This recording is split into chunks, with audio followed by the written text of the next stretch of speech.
неге бұзауды сиырдан ерте ажыратып бересің деген сұрақтар келіп жатыр. Негізі осы сұрақтарға мен жылда жауап беремін. Биыл да жауап бере кетейін.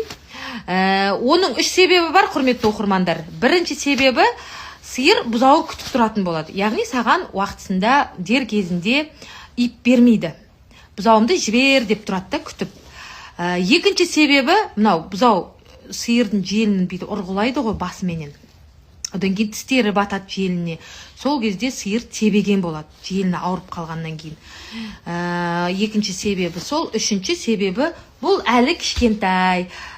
Бүйтіп тартып алғанға, сүйрегенге әлі бой беріп тұр ғой. Ертең өсе келе бұл кәдімгідей күшейген кезде оны тартып сүйреу деген ой бір ақырет болады. Сол үшін де осындай кішкентай кезінде бөліп жіберсең рахат болады да. Қазір енді алғашқы кезде бутылка, одан кейін шелекке үйренеді.